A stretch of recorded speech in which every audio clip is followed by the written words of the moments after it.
On behalf of my colleagues, we welcome you to the Civic Association's Candidates Forum. And since the Civic Association was founded 80 years ago, we have remained committed to providing public forums like this one, consistent with our mission to educate, to inform our citizens about the issues that directly affect the quality of life on the island.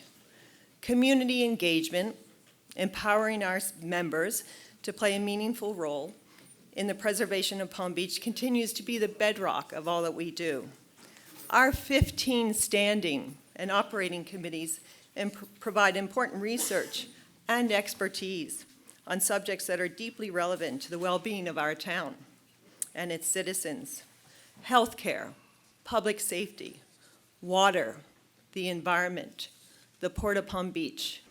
And now to our order of business. With us today are candidates John David Corey and Bridget Moran, both of whom are running for a seat on the Town Council, and both of whom are Civic Association directors. We welcome you, Bridget, and we welcome you, John.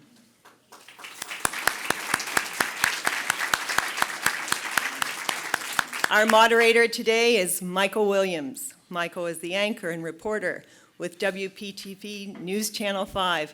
We welcome you, Michael, and we thank you for giving back to the community, to the Civic Association, and certainly with Autism Speaks. Welcome. Thank you. And I'd like to take a moment to thank the Episcopal Church of Bethesda by the Sea, to their clergy and staff for allowing us the use of this room for this morning's forum.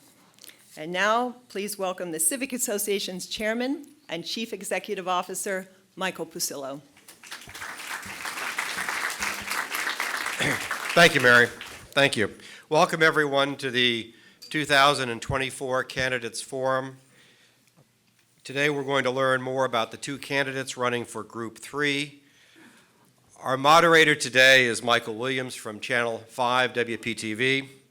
He will ask the candidates questions. There are a series of questions, and then he will also ask questions from the audience. And Mr. Williams will also go through the rules carefully before we begin with the questioning. I will note that there's a long tradition of WPTV moderators moderating our town forums here in Palm Beach going back to the Bill Brooks days. So, Michael, we welcome you and thank you very much for being here today. My pleasure. It's my pleasure to introduce Michael Williams, and I'll turn the program over to him. Thank you.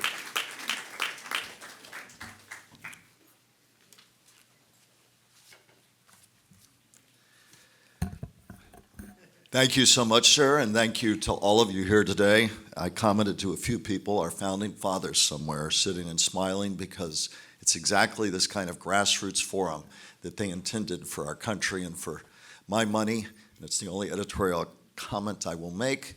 We need more like this here and across our country, not less. So it's wonderful to see today, and an absolute honor to be here.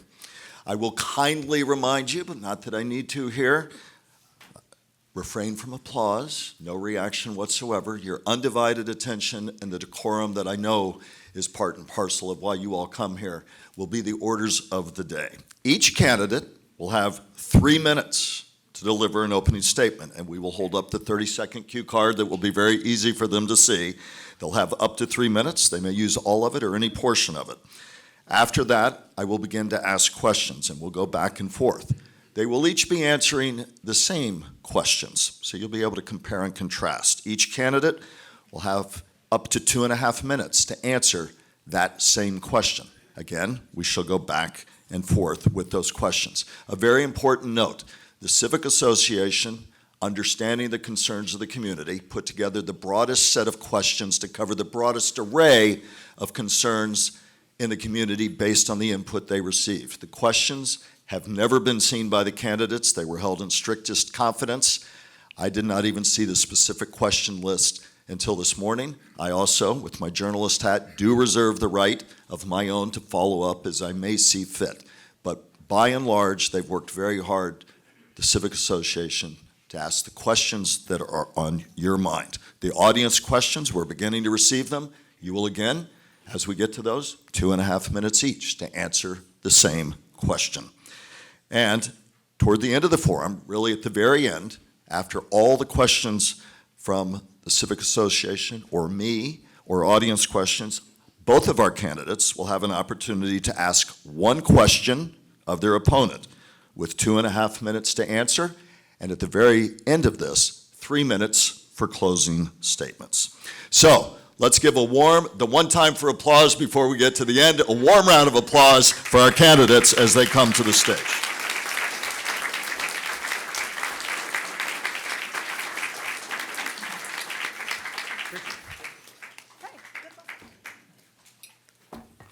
Thank you both so much. By random pick of a number, and I emphasize random, we begin with our first opening statement, up to 3 minutes, and the only other thing you'll hear me be a stickler on, I will be a stickler on timing, and that will be it. But we will begin with Bridget Moran and her opening statement of up to 3 minutes.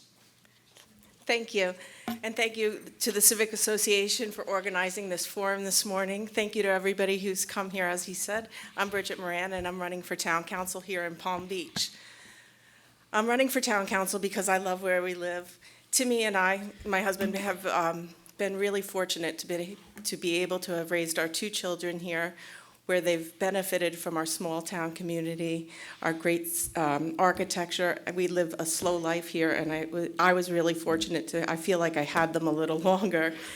So anyway, for the past more than 2 decades, I have been a volunteer here. I enjoy spending my time reinvesting in our community.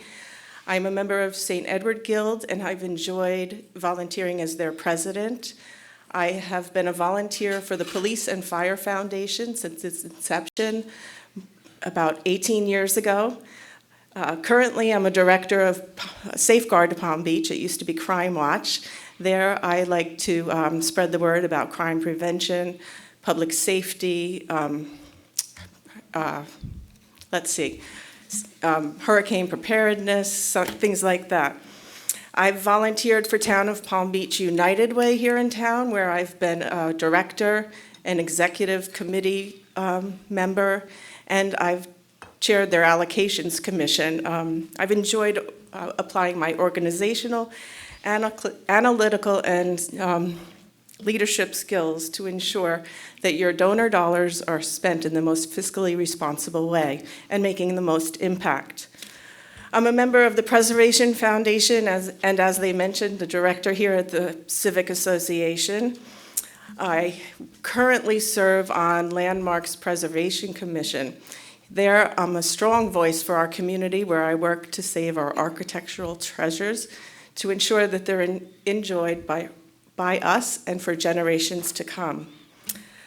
Like you, I care about our town's future. And there are some important challenges that we need to address. And so what I'm focused on are identifying traffic solutions and implementing them as soon as possible.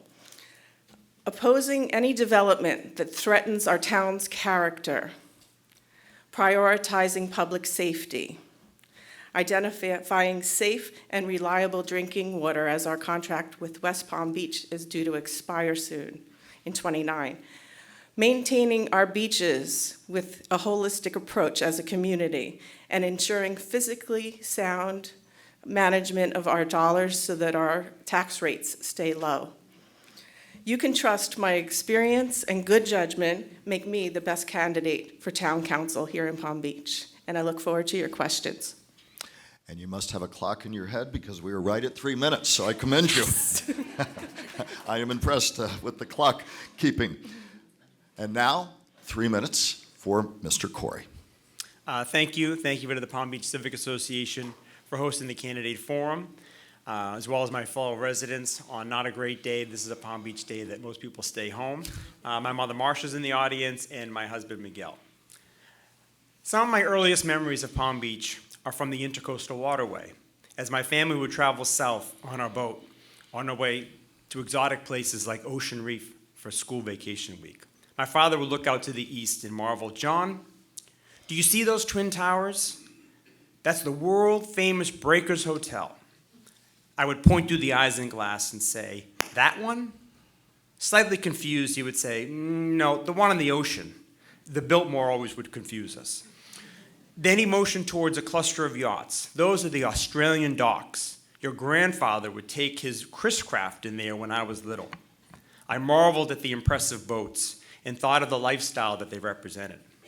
I did not know that at the time, this interaction would predict my future as 40 years later, I would be married at the breakers and build my home at the foot of the Australian dock and restore the Marina Park. Later in life, I established myself in Miami Beach, restoring a 1925 Spanish Revival home in what turned out to be a neighborhood with intense commercial pressures and a city either unable or unwilling to curtail overdevelopment. I knew that it was time to look elsewhere for the quiet, sophisticated lifestyle that Miguel and I sought. Years before actually moving to Palm Beach, we would come up for the day, not to go to the restaurants, not to go to the beach, but I kid you not, to a Palm Beach Civic Association annual meeting. That's the honest to God truth. I was amazed at the civility, the sense of community, and the elegant architecture of the Flagler Museum that enveloped us. I was smitten. And in 1912, we moved north. Not long after moving to Palm Beach, 2012. Sorry. Thank you. Okay. Not long after moving to Palm Beach full-time, a gentleman was killed in Midtown by a large construction truck. I visited the site and noticed that the crosswalks were faded and in disrepair. Feeling an injustice, I jumped into action and called the town and the DOT to secure improvements to make the area safer. This led me to create Palm Beach Walks, advocating all over the island for better and safer walking conditions. Not long after, I was tapped by the Palm Beach Civic Association to chair their town beautification committee. With committee members, we dream up projects all over town. In one instance, we raised $100,000 to replenish the tree canopy. I mention these projects to demonstrate to you not only my love of Palm Beach, but my roll up my sleeves, getting things done's approach. That is the mandate that I will take to the town council and be your voice for residents first. And you too have a clock in your head right at 3 minutes.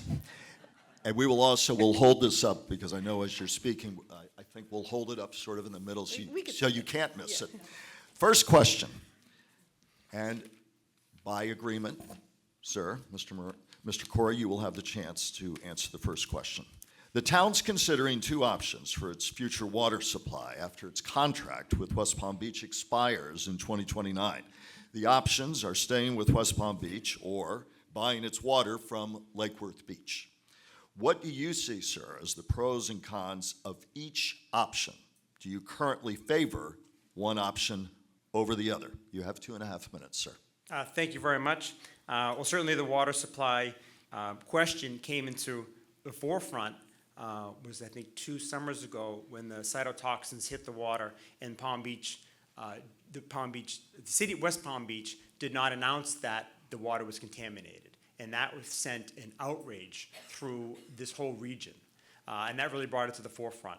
So I'm glad that we are engaged in that process. Our contract with West Palm Beach supplies our water now, is up in 2029. So time is now. I would probably argue that, we have to stay focused on this because if we want to have more improvements to the water quality, that will take time to put into place. The town issued a request for proposals. We looked at 7 options. The town staff decided, and the consultants, that 2 options existed. One, to keep with West Palm Beach and work with them on improving their membrane technology to strip out the PFABs or the cytotoxins or the things of that sort, or go to Lake Worth Beach. They are anxious for us to buy their water. I've been talked to the mayor, and they were ready to go. So the point is that there are 2 options. One, West Palm Beach, and we can either keep our existing pipes with West Palm Beach because that's the infrastructure that's currently, or we can take over those pipes on the island, but we would have to make a new connection from Lake Worth Beach. And also, both of these options would work with their facilities to improve them. The best part about this whole thing is that we have 2 bidders, and that's a great spot to be in. Ms. Moran, the same question to Okay. you, up to 2.5 minutes. Okay, so I'll answer the question first. Do I have an opinion about either now? No, because I believe that we haven't seen the proposals from each. So I think in order to be fair, what needs to be done is we need to receive the proposals. I will say I think the most important thing is that we receive them and then make a decision. It's 2029. Things are going to need to be done before it can happen. So the differences that I see are, right now, Town Council has already decided we want membrane technology, we want better water. West Palm cannot provide that water without improving its facility. So we'd have to kind of raise them up to deliver better water. Lake Worth has the water, but no delivery system. Many of our pipes now are over 60 years old. At the end of the contract, we're gonna own them. So we're gonna have to start replacing them anyway. So with West Palm, the delivery system is there, but we're gonna own the pipes anyway. So we're gonna have to, there'll be a certain amount of ripping up the roads. With Lake Worth, we're gonna have to bring the water to us, so we'd be ripping up the roads. It's painful. I'm not looking forward to something similar to what we just had with undergrounding. With either choice, I think it's very important that we have a seat at the table. They build some sort of a utility where we can be a part of the decision-making process, and really they're at the table when important decisions are being made. So here's how I see it.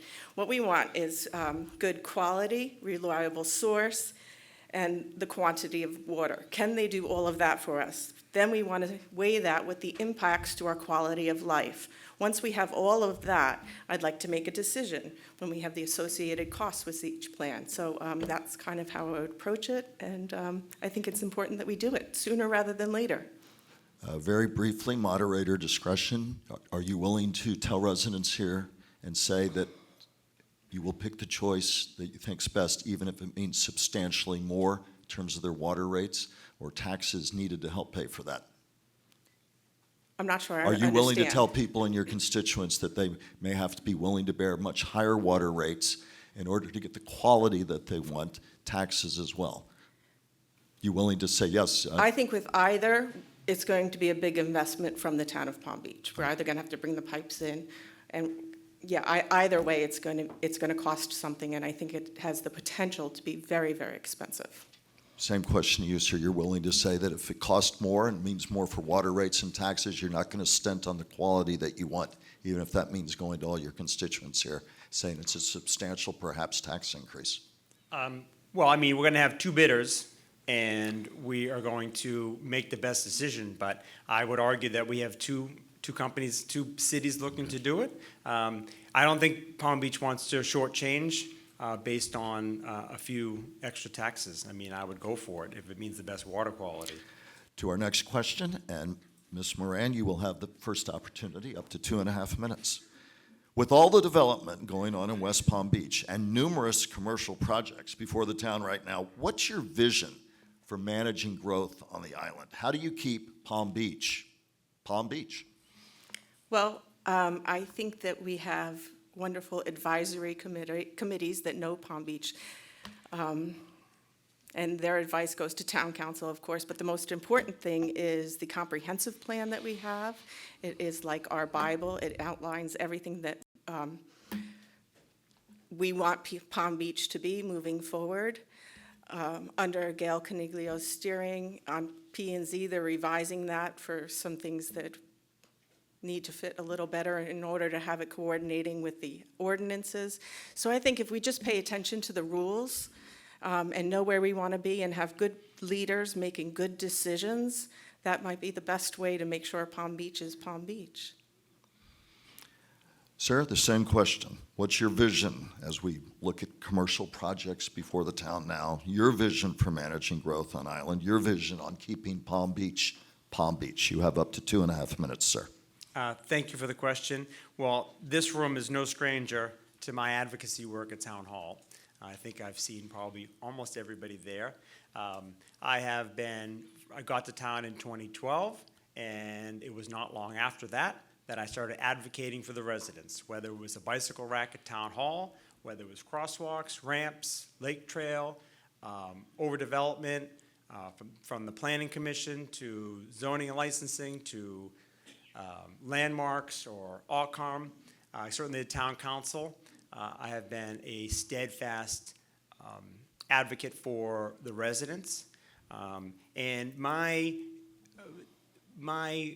goals and vision for Palm Beach is very much consistent with our comprehensive plan. And I'm just going to read, it's a multi-page document, and you only have to read the first paragraph to know what the mantra is. And this is, I view the comprehensive plan as our sort of social compact. When we come to town, this is sort of the underlying agreement that we all partake to. The town of Palm Beach is essentially a built-out community, has grown and developed into a premier residential community of exceptional beauty. As a result, the future of the island will be focused on preserving and protecting the island community while maintaining the culture, serenity, and unique character of the town. So we have, like Ms. Moran said, we actually have amazing code in this town for the zoning code. We need to follow it. We have ARCOM, which is an amazing commission that was done back early in the 20s that has evolved over time. Not many communities have an ARCOM. That is something that we have to keep strong. We have a town serving ordinance in the town code. Over 3,000 square feet, it has to be proven as town serving. So we have these hooks available to us. We just got to make sure that we put people on the council that will hold the line and have that vision of Palm Beach that I cited from the comprehensive plan that acts as our social compact. Sir, the next question will begin with you. And the Civic Association deemed this topic so important that they had a follow-on question, and this is a perfect time to ask for more specifics about what you just talked about. And the same question will go to you, Ms. Moran.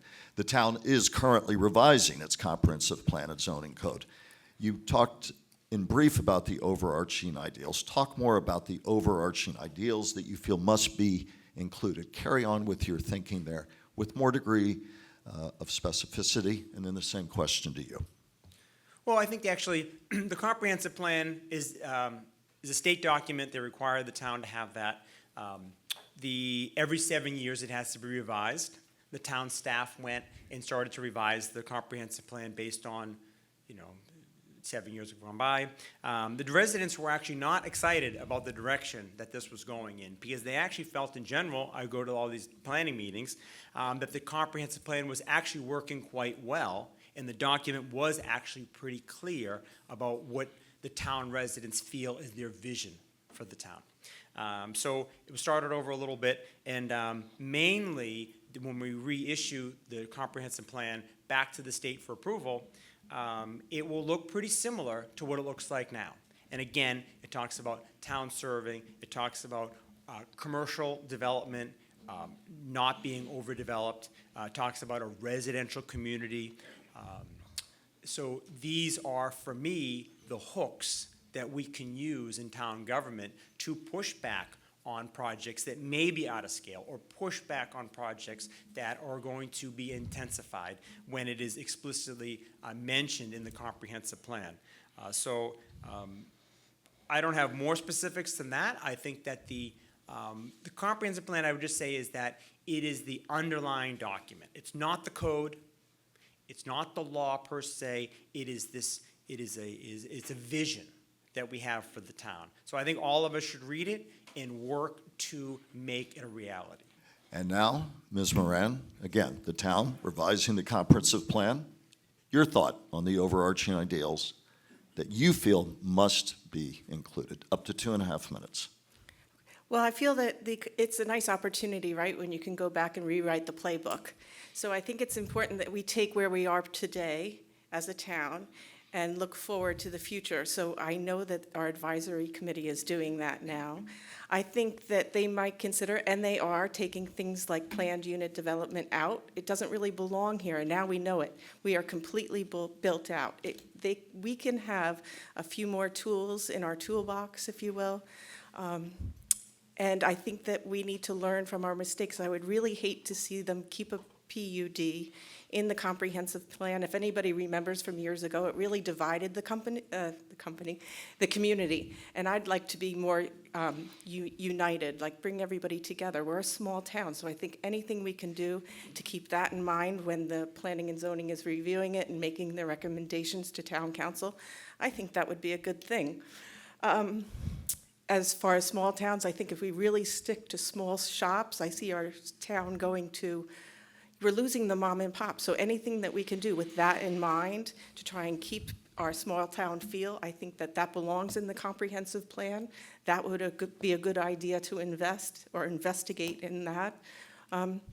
So I think I look at it as an opportunity to kind of rewrite the rules and learn from our mistakes and correct them. So. I must say with admiration, it's the first forum I've covered where you're both using far less than your allotted time. And so that gives me a chance, since you opened the door, sir, for slight follow-up to this important question. Are you willing to name names? You talked about, quote, projects that perhaps we need to push back on. When you talk to constituents, what projects now in the pipeline specifically, name names, are you wanting to push back on?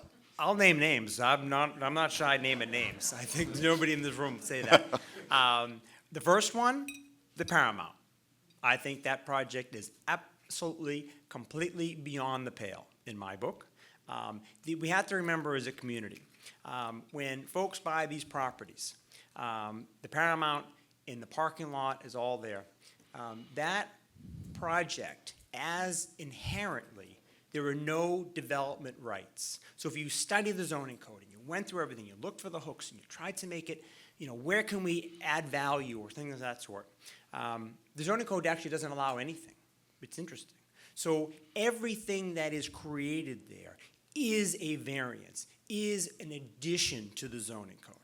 So it's inherently a problem for that project to get as far as it did because there are no inherent developable rights there. Now, other projects like the Wells Fargo site, you could make a different argument. You could say, well, you have this historic building in the front, South County Road, and then you have a big parking lot.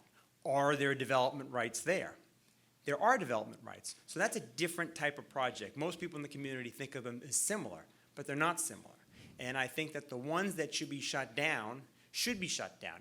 For that intersection is, I would argue, I've labeled it as an intersection of critical concern, and it cannot handle one more car going through there. But specifically, I would say the Paramount is a major project that should be pushed back on. Ms. Moran, name names. What do you want to push back on? Well, both projects that he mentioned, they're asking too much, just too much. The Paramount is asking too much. I understand that Mr. Warmer has taken the buildings over the parking lot off the table. I am cautiously optimistic that that is the case, although I've asked Mr. Bergman and he has not confirmed that. So I am happy about it, but until I see it, I'm going to prepare that he's still asking for it. I was unaware we could do nothing at the property. I was always under the impression that you could do something there, and he's just asking for too much. What he is asking for is too much. On the Wells Fargo site, same thing. I think that they're just asking for too much.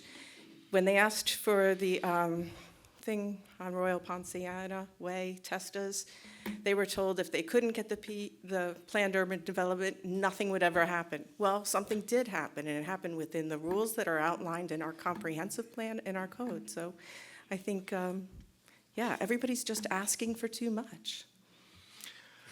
We will now move to another question of concern, and also just a polite reminder, any cell phones, please make sure they're all completely silenced. And thank you for being such an attentive audience. I know that our candidates both greatly appreciate it. Traffic congestion. I don't even have to turn around. I bet if I said raise your hand if you're worried about it, I'm clairvoyant. Raise your hands. I'm just going to bet that every hand in the room just went up. Traffic congestion, as the Civic Association talked and said, what do we need to ask about? Traffic congestion and a shortage of parking frequently identified as a threat to the quality of life on the island. The town council addressing the issue by implementing its 7-point plan.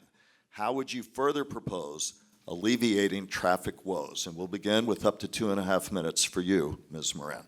Okay, so It's a problem. So how I would do it, I tend to be a fan of technology, and I think that we need to look to that to address some of our traffic issues. Right now, we're using an AI system, which it's something, I don't know what, it's on the lights, it implements an adaptive method of one light will talk to the other. That's clearly not working, I understand, in our hotspot by the Paramount. They've turned it off, and they're doing it by hand. So I think there are some things that we can do. We can use our camera system that's already there for our dispatch can say, oh, we've got a huge problem here, send a motorcycle officer over.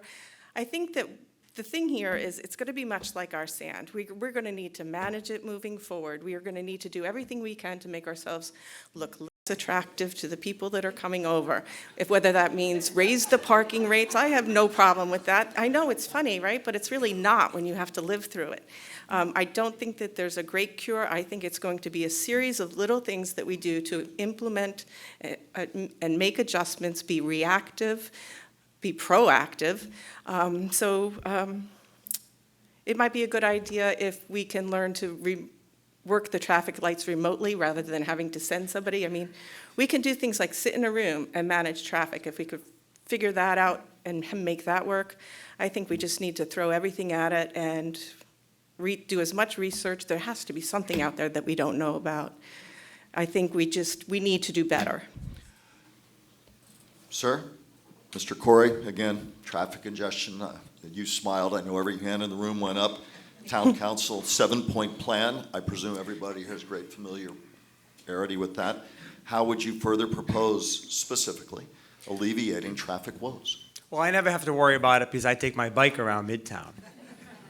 But in any event, okay. No, I'm often caught in the traffic all over the place, especially at the Publix and Sunrise and Sunset intersection. Again, that intersection is critical concern. It is it's actually scary for many people. I have been trapped in these gridlocks, and that is something where it's become a life safety issue on that section.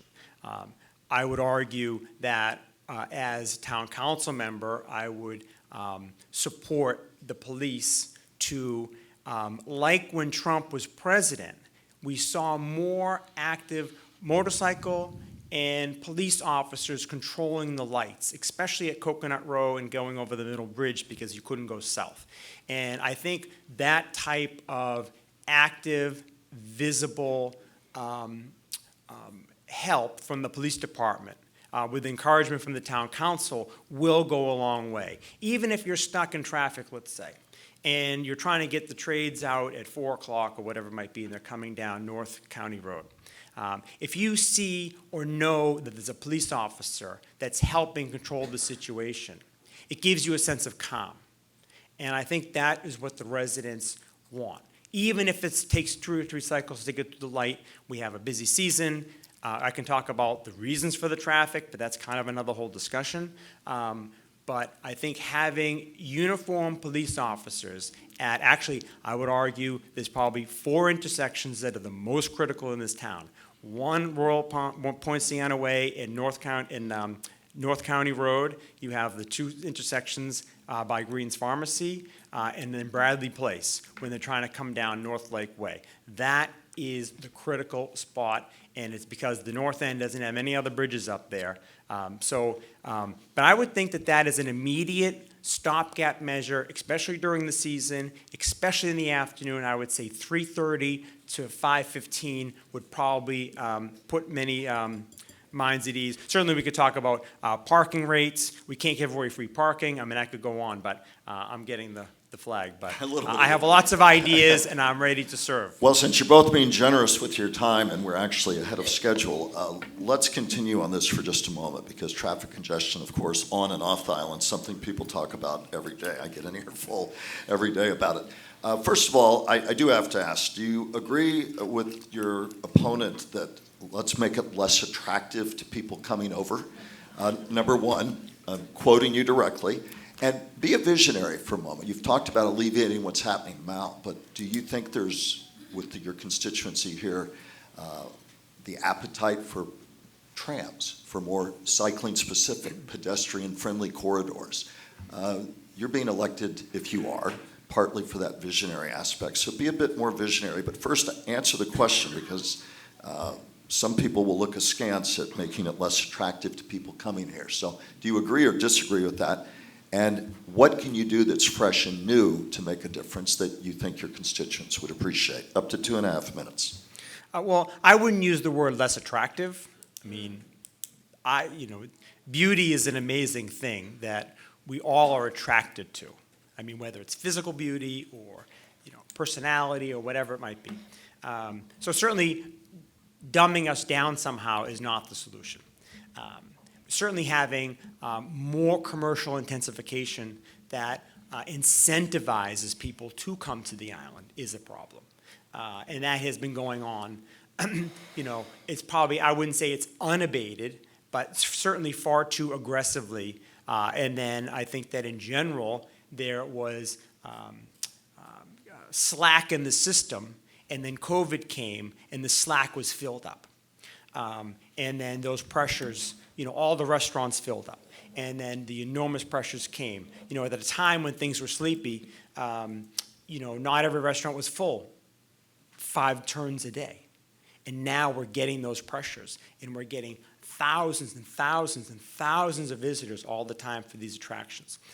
Certainly holding the line on these commercial businesses and making sure that they're town serving is a huge piece of the puzzle. I think that the parking, the town did a great program. They call it a 7-point parking plan, which is fine. And I've been at, Lou's here, he's on the committee, and Bobby Lindsay, and I have been to many of those committees and advocated for and presented the case that parking is not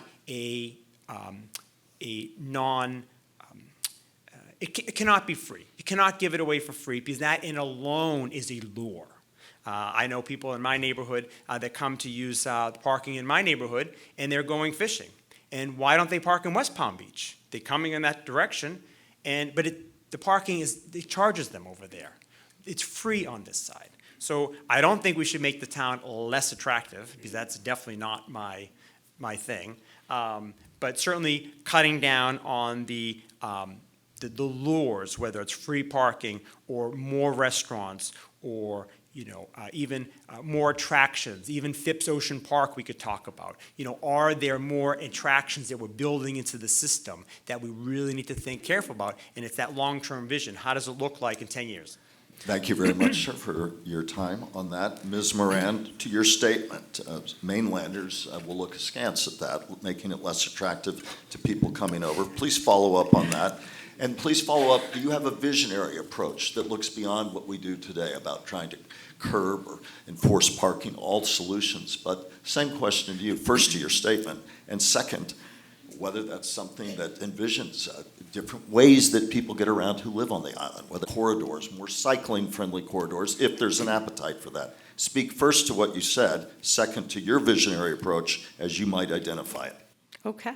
Yes, sir. All right, so when I said less attractive, I knew it was going to happen. I was going to make a mistake, so okay, check that box. I didn't mean less attractive by architecturally not pleasing. I clearly meant less attractive by let's try and deter them from coming over by using the tools that we have. We can charge parking, so yes, I'm on LPC. I want to keep this place very, very attractive. But I think on parking, we have to be realistic, and I appreciate that you ride a bike, but I think at the end of the day, we all do the same thing. We get out of the house, we get in the car, we want to go someplace, and when we get there, we want to have a parking spot. So I think being realistic, that those are the goals for me. And I forgot to mention earlier, there are 2 other things that we can do. We can also collaborate with West Palm Beach in coordinating our lights with their lights, and I know from my work on Safeguard that we have a good relationship with our police department and their police department now, so I think continuing on that collaboration is going to make a difference. And they want to help us. They don't want our streets blocked any more than they want their streets blocked. Another thing that we have in our toolbox, and I think that we can probably extend the hours if we present it and package it in a nice way, is the mayor and the chief of police here have lobbied the United States Coast Guard to keep the bridges down. Right now, they're closed They usually open twice an hour, and they've arranged to keep them closed during peak hours, our peak hours, whereas they'll only have one opening. So maybe the conversation needs to be continued. Can we make it, instead of, I think it's like 3:30 to 5:30, even if it isn't, can we make it 2:30 to 6:30? Something like that. They said they would do it until they got complaints. They've got 0 complaints, so I think that might be something that can be pursued. But anyway, yeah, we need more tools in the toolbox. Ms. Moran, the next question will begin with you. While acknowledging, as many do, there may be little that anybody on the island can do about it. Can you say that again? I didn't. While there may be little that you can do from a legal or objection standpoint, nonetheless, we know it's a hot topic. What's your position on future expansion of the Port of Palm Beach or the widening of the Palm Beach Inlet up to 2.5 minutes? Okay, so I think it's potentially a problem for us. We got upset when they were going to put moorings outside of Riviera Beach, wanted to lay out a grid and put moorings so people could anchor there. The people that are anchoring there now bother me. I think if you lived on the lakefront, you don't want to see all those people. So do we need any more traffic in the Port of Palm Beach? My answer is clearly no. However, I do like that they maintain it because we get to benefit from the sand. So they maintain it to a certain level. Some years they take out 300,000 square feet of sand and dump it on our dry beaches. And on alternating years, they take out about 100,000 square feet and they dump it just offshore. So I like to see that they maintain it, but I don't see where we would benefit from them increasing their operations at all. Sir, same question. Your position on future expansion at the port, and with that, the widening of the inlet, up to 2.5 minutes. Mr. Corey. Thank you. Well, certainly of the issues there, the most concerning one to the Palm Beach residents is deepening of that inlet. Because if you deepen that inlet, you have more and more water that can come and go out of that and fill up the Lake Worth and actually swamp this island from the west. So that is an area, and I know a good friend of mine, Brad Gary, has always gone to the meetings and advocated against any kind of widening. Now, dredging of the inlet to maintain the current Coast Guard depth for the current size of the ships, I mean, that's something that needs to be done. The sand goes in, and we actually benefit through our previous mayor, Gail Caniglio, to get the Corps of Engineers to place the sand on our dry beach. So it actually is a win. But as far as deepening it any further, I would argue that the most critical item of that is storm surge into the lake. That is a critical piece. The Port of Palm Beach, we do have limited control over that, but that doesn't mean we can't advocate and show up at the meetings and have our Civic Association committee be strong. So the first thing I would do with that port, I would advocate and go after them, because that pile of recycling that is on that pier looks like, I'll leave it at that. I would go after them on that. It is an absolute eyesore, and I don't know what kind of contamination is going into the lake on that. So that would be my piece that I would go for. Sir, thank you. And I need to ask again Yep. politely, let's take a 10-second break so that everybody can please again check their cell phones and make sure they're completely silenced. Thank you again very, very much. So let's everybody check our phones one more time and make sure they're completely silenced. Thank you. Mr. Corey, and thank you all. We're going to continue with the questions now. We appreciate what has been an exceptionally polite audience listening in.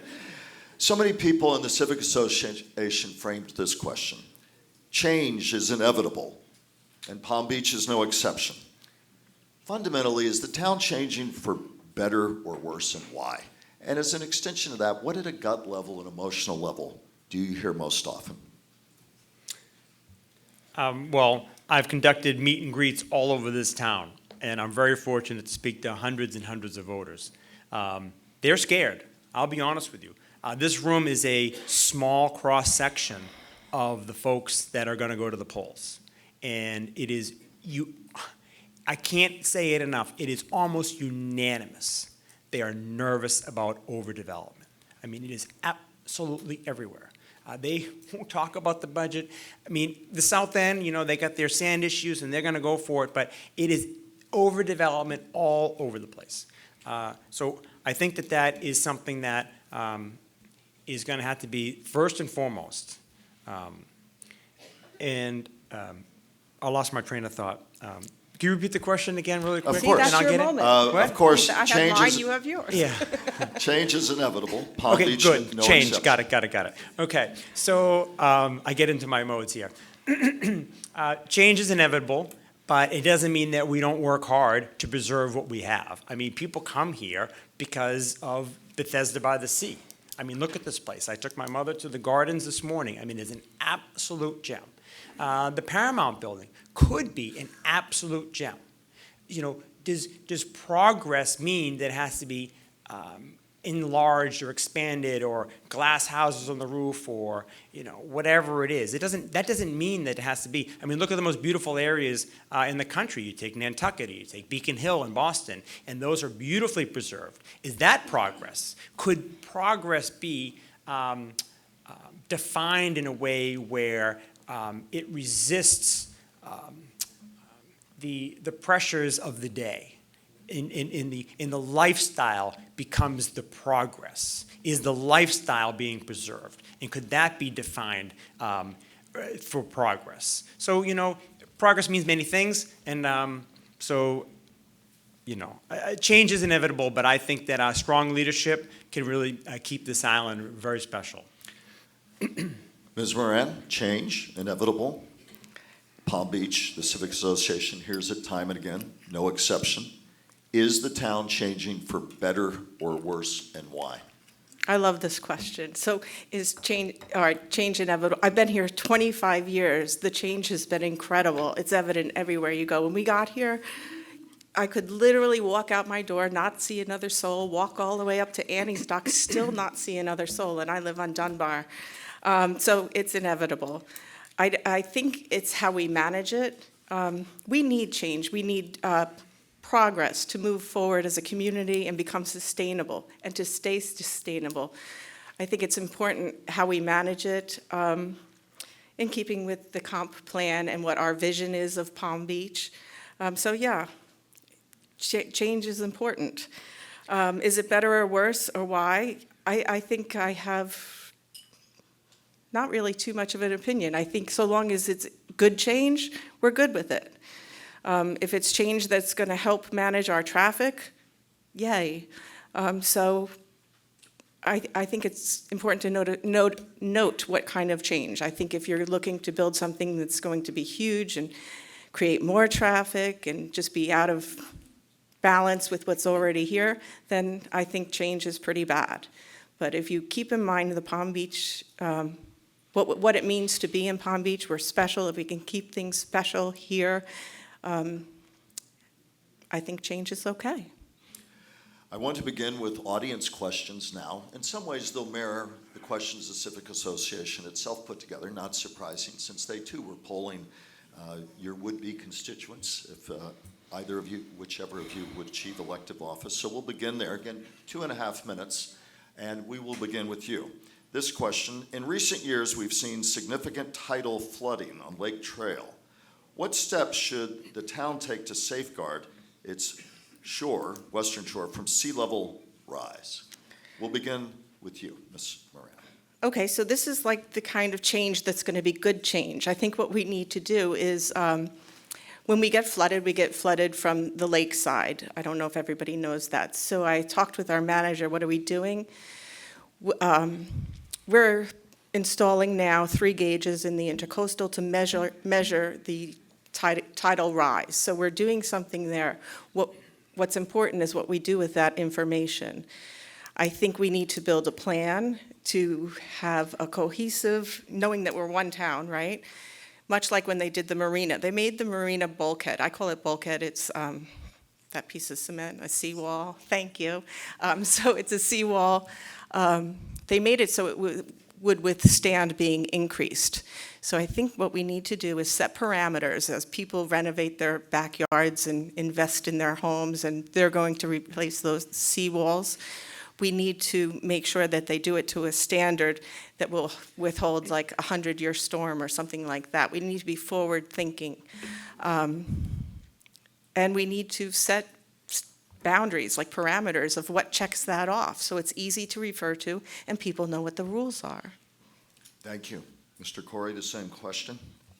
Thank you. Well, there's no question that this island is going to flood from the lake. I mean, I think we're pretty clear on where the water is going to come from. And, you know, that side of the island, the west side, was a swamp. And if you ever built a house on that side, it's all muck. And so we filled it in at the time, in the 20s, and probably didn't fill it in quite high enough.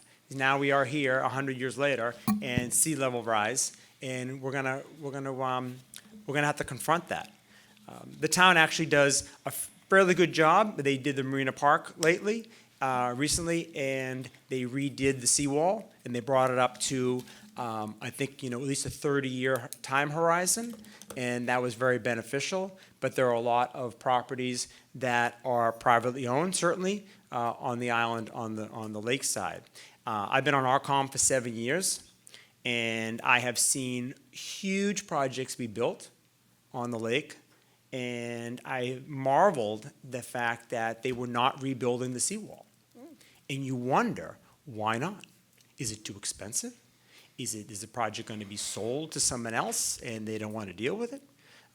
So having very clear parameters on when these walls get brought up, what level they're brought up to, and also how they're designed. I think the town should have a full spec on all these seawalls. They have to be locked in together, because if you have a weak joint, then it's just the whole thing is for naught. So it's very concerning. Certainly not dredging the inlet, keeping the water out of the lake. Someday getting a dam there or some sort of thing, maybe in the future, but short term, building up the seawalls. And I would also like to see natural barriers. Even the Garden Club did a great project on Bradley Park. They did the tidal basin. If you spent time there, it's really well designed. It allows the water to come in, but also drain through at the next low tide. Those types of innovative projects could really go a long way, especially in the south end where they don't have seawalls, but we could do similar work on that. Well, we'll try to get to a few more questions from this very wonderful and polite and engaged audience. To see a full crowd here, full audience is a wonderful thing. You have up to 2.5 minutes. If you don't choose to use it, we can get through perhaps a few more.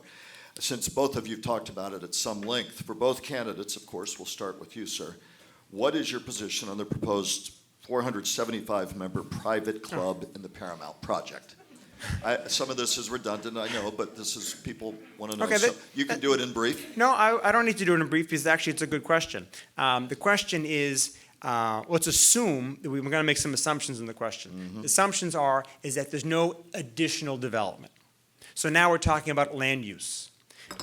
So does the land use of 475 member club seats, does that intensify the site? And we should be very careful about looking at the existing intensity of the site, whether it's car traffic, whether it's potable water. There are criteria for concurrency. Concurrency is basically a measurement whether or not the site is intensified with the new development, and that's all built into the code. So I think that the town needs to be, to some extent, offensive and say, listen, be on offense and say, listen, this is the allowed intensification of the site. Does 475 member club meet those requirements? And if they don't, we have to push back. I'm sorry, because we just talked about the traffic. We talked about the intersection. We talked about the only thing we can do is have station police officers to manage the flow of cars. So we're full. So if there's any intensification for that site, I can't go for it. If they can work a trade where they have certain office space and they have a couple of retail and this and that, and they work it and they can build it, and they can build a case that we're equal on the number of car trips and everything and the parking that is existing, then, I think that's okay. If they're going to do a private club, I would advocate for a private club personally, because I think it controls the amount of use there versus an open restaurant that would potentially be this lure that we've been talking about. Ms. Moran, the same question to you. Okay, so we agree on a lot of things, but we differ on this. I'm less concerned with the 475 members. I'm a member of the Beach Club, and I can tell you that every member of the Beach Club could never possibly fit in the club. I think it's more about the seats that we allow. So if you have an event space and you allow 100 seats, I'm going to expect that amount of cars. Now, that might be you have the rest of the members just staying home for the day. When I call the Beach Club and I say, can I have a reservation for Easter? They say, Mrs. Moran, you should have called a month ago, we're full. And they don't allow me to come. So I believe that the membership is really not as important as how many seats that we allow in their restaurants. I think that we need to take a really good look at, are we going to allow you to have events there? Now, they may call it member programming, but I think if you have a wedding there, that's an event, and you have to cap that. How many people can you have in the space at the time? Are you going to allow things like outside music? So I understand where he's going. If he doesn't want the houses, he needs some way to pay for the project, okay, whatever, it's not really my problem. But I think we still have really good ways of controlling it that doesn't have to mean that we can't say you can have 475 members, because I don't think that's realistic. They wouldn't fit there, so. Next question that will begin with you from the audience, an audience member. How do you propose to limit the over-monetization of our small town by large for-profit corporations like the Breakers, et cetera? Okay. To me, okay, I'm not really sure I understand the question, but the Breakers is already here, and how do we, they're over-monetizing. If that means they're doing their job well, I'm not really sure what the question means. Turning into cash. Oh, turning into cash, okay. I have absolutely no control over how people run their business. The only thing I can do is say that it's going to be town serving. I can say things like you can only have so many people there in terms of seats. So over monetizing, I don't know, we can control the amount of space that they're allowed to build. I'm sorry, I apologize, I don't understand the question probably. Do you want to try to tackle that one, sir? Sure, I can talk about it a little bit. I've used the word monetizing many times. I would argue that you could take a look at the site plan for the Royal Point Sienna Plaza, and you look at the site plan, and if you look at the site plan, it gives you the definition of the word monetize. It tells you that every square inch is turning into cash. And, do you want to restore the plaza? Did you want to restore the playhouse? Did you want to have an elegant restaurant on the water? The answer is probably yes. But the intensification of the site through monetization is a major problem. And I think that the town council has to be strong. For example, if we go back to the Paramount, these issues are not our financial concerns. We want them to be successful. They want to have the right stores and things of that sort. But I think that the monetization of commercial businesses in this town is hot and heavy, I have to say. And I do think you need to push back the Breakers. They are, I mentioned in my opening statement, they're the golden child here. I had my wedding there, so I got to be careful, But they do have rights to monetize parts of the golf course. That is a right that they have been able to keep on the books. So that's something we need to think about. But in general, I think that there is too much monetization going on. Yes. For time limits, this will be our final audience question. Then we'll have questions from both of you to your opponent, and then closing statements. What is your vision? We'll begin with you, sir. Audience question. What is your vision for the south end of Palm Beach? Great question. I've spent a lot of time in the south end on this trail, the campaign trail that is, and It's a very special place, and I've come to enjoy the South End for their campus-like setting, the buildings. There's no road in front of their buildings, so you have direct access to the beach. Often you have a tennis court, you have a pool. I mean, you really feel that you are in a resort community. It's actually very special for people that haven't spent much time down there. They have certainly issues with beach renourishment. There's a program going on this next season, which is great. We're on a 7-year rolling plan. I think in general, the folks in the South End have been generally pretty okay with the beach.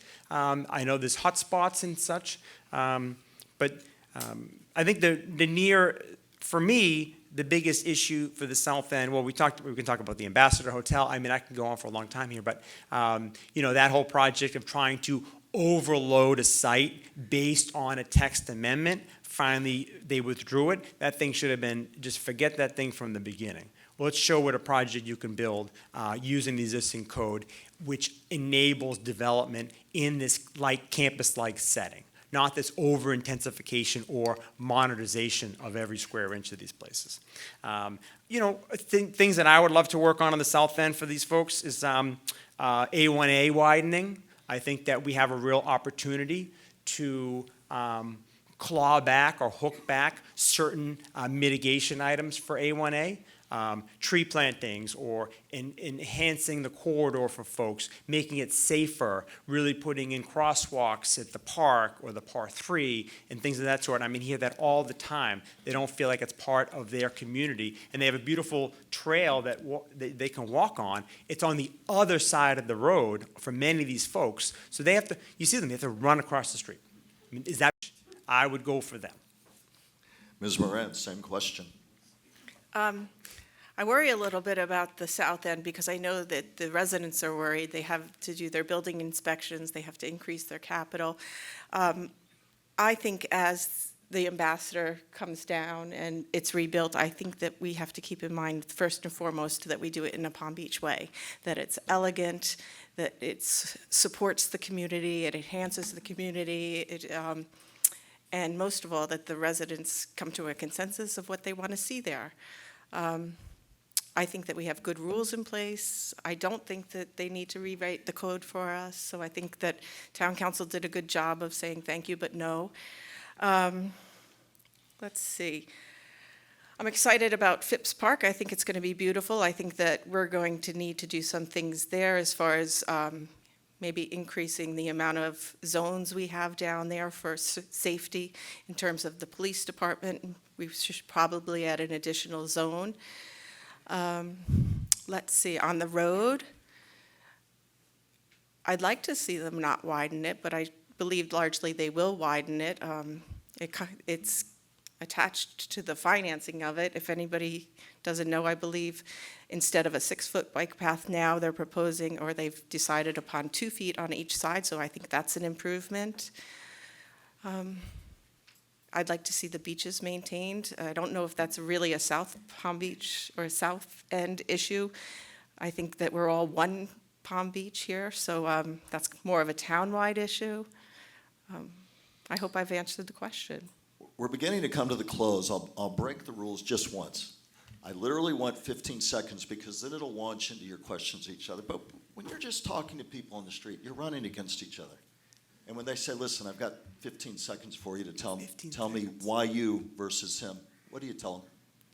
I tell them I've been here longer, I'm more qualified, I know the town better, I've been working to invest in it, I hang out at town council, I find this stuff fun. Same thing. You bump into people in the street, they say, Mr. Corey, I got 15 seconds. Why you versus her? Yeah, well, it's inherently a negative question you're asking, and I don't think it's great. But I'll talk about my qualifications. People do ask you. They do ask me all the time, and I actually don't really like the question, but that's besides the point. But I talked about people. I tell 15 people, seconds. I know my experience in my proactive roll up my sleeves. This is my Palm Beach Walks manual that I put together on all the safety measures I wanted to put in the town. So it's the roll up your sleeves, get things done approach. Now you will have much more time. 2.5 minutes each. We will begin with you, sir. You have your chance to ask her a question as agreed, and you'll have 2.5 minutes to answer. Then you will have a chance to ask your question of Mr. Corey. He too will have 2.5 minutes. Begin your question to Ms. Moran. Great. And this is a little bit of an inherently negative thing, but I'm not going to make it negative. So the question would be, is a continuation of the question that you just asked. And in your ads, you talk about that you are the best candidate. So can you just explain or elaborate more on why you're the most prepared candidate for the job? Okay. As I just said, I've been a resident here for more than 25 years. I've raised my family here, so if anybody's raised a family, you know what that's all about. I have invested in this town. I've spent the last better part of 2 years going to every town council meeting that I could go to. And the ones I couldn't go to, I'd put on my little earbuds and go for a walk and listen to them that way. I have been to at least once, and some of them many times, advisory committees, planning and zoning, ARCOM, every single one that we have here. So I've really taken these, and I've wanted to do this a long time, so I've taken these past 3 years and invested my time in making myself a better candidate. It's something that I've worked on. I've read a lot of the code. I've read the ordinances as I've needed them, and some of them I've read just because I was curious. We have some weird ones too. So it's something that I've wanted to do. When I want to do something, I prepare for it. So that's why. Thank you. And now your opportunity to ask Mr. Corey a question, and he will have 2.5 minutes to respond, up to 2.5. Please go ahead. Sure. I didn't think that was a bad question, by the way, so I'm going to ask you my nice question. And because so, I don't know what to say. Well, we can go into overtime if you.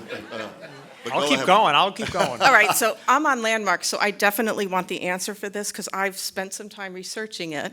And you said in your last ad, you proposed nominating A1A through the South End as a town landmark, allowing us to control over the DOT widening proposals. I'm all over this if it can be done. I know that they've done it in the town south of us because they had trees which were existing that were there. So I looked at the code and it says we can do things for broad cultural political things. We can landmark because of a historic personage that may have lived there. That it embodies distinguishing. Ma'am, with respect, your question. Please. Yeah, okay, so how can we do that? Well, a couple of things. First of all, just by nominating it, you freeze it.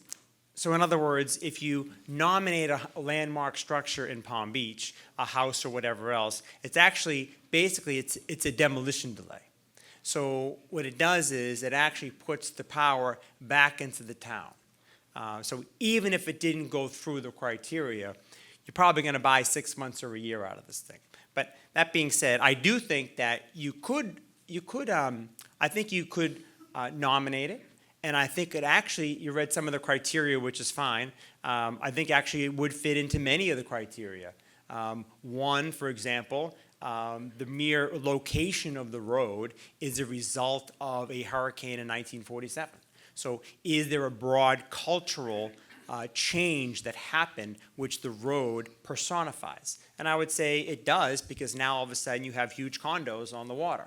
And before, it was the road was on the ocean side, on the bluff that went down, so it inherently changed the character of this whole area. So could you, and actually, the more time you spend on South Ocean, actually I think it's A1A we call it, I guess, in the South End, it's quite beautiful. And there's not many places in the country where you're on a barrier island and you have wide open vistas to the lake in parts of the ocean in one shot. So I do think that it could qualify in many regards. And I think it could offer, like we landmark houses. Why do you landmark it? Well, you landmark it to preserve it, to be able to have a little bit more control over it. That's a fact. To preserve the things that we like, that inherent beauty. So I think that actually it's a great idea, and I'd be all for it. And with that, we conclude questioning, and we will now move to our closing remarks. And, sir, we will begin with you. John David Corey, you have up to 3 minutes, sir, for your closing thoughts to the assembled audience. Okay, this is a little more perfunctory, but so not as romantic as my initial start.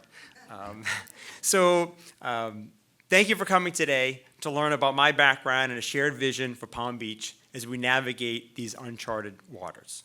The campaign trail has been truly special, as I've had the opportunity to talk one-on-one with hundreds and hundreds of voters, living rooms, common spaces and condos, in our parks, on the beaches. I've covered the island from Annie's Dock to a place that I've named South End Portal, which is across from La Bonne Vie. And the president came out and he's like, "What are you doing here?" I'm like, "I'm having a coffee." Series allowing me to better understand local issues and translating them into better representation. And now I find a call to action. It has also allowed me to address my fellow residents here, which is it's a very special, I came to town 12 years ago, and to have this venue and really discuss my vision is pretty special. My favorite part of campaigning has been to brainstorm creative but doable solutions to often tricky issues and opposing sides. I look forward to tackling North End zoning reform and construction concerns, Midtown intensification, traffic congestion, and quality of life challenges, South End A1A widening, and certainly island-wide, we call it the beaches, but storm protection. Life safety would underline all of this. I promise to be your voice on the town council with endless energy and the can-do positive attitude that can pull all of us up. Transforming ideas into reality is my strongest suit, and I do think I have the track record to prove it. For 12 years, I've advocated for the residents of Palm Beach, whether it be at the town council, planning commission, the Shore Protection Board, landmarks, ARCOM. I've never changed my tune to whoever's whispering in my ear. My moral compass is strong, and I will not be swayed by outsiders or special interests, which often lead to long-term damage to our very town fabric. I will most certainly put residents first, and you'll have a seat at the table. And I just hold this up here. I often think about it. This is my voter registration card. This is the golden ticket to this town. The voters control it. I'll just finish my little connection to the front, to my earlier section. Back to my story.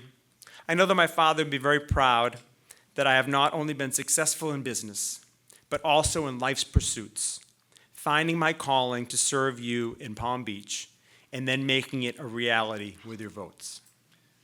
John David Corey, thank you so much. And now up to 3 minutes. I'll hold the applause till the end. And you all have been a wonderful audience and superb. We wish we had more that were as attentive. Bridget Moran, up to 3 minutes for you. Your closing thoughts, please. Oh, so thank you, everybody. Thanks for coming. It's an impressive audience here. So as I said, I've had 20 years just volunteering here. I've raised my family here. As on town council, I'd like to focus on my priorities, which are real solutions to traffic, and make sure we implement them quickly. We need to stop development that harms our town's character. We need to prioritize public safety. We need to receive and review the proposals on water, and we need to make a decision. We need to continue our sand management program and consider it in a holistic town-wide way. We need to be fiscally responsible so that our millage rates stay low. I believe I'm the best choice for town council. I truly do. I've been a leader in every position that I've served on as a volunteer. I'm a good listener. I'll collaborate and work with members of staff. I know what the issues are. I will not micromanage. I will ensure we have the best leaders, and I will hold them accountable. I'm proud to have earned the endorsement of over 200 residents and town leaders here. But I'd like to leave you with this. We all know what the issues we're facing today are. I think that we've both done a pretty good job of outlining them.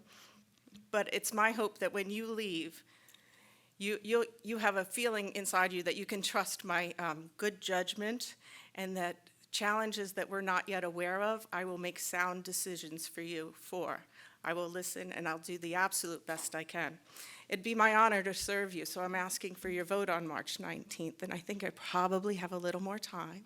So I have messages, because I'm on Safeguard Palm Beach, and this one comes from Sean Baker. He says, in the time it takes you to wonder whether you should call 911, just call. They're there, they want you to come. And from the police chief, please lock your doors. That's it. Thank you. All right. Now for your full-throated applause, Bridget Moran, John David Corey.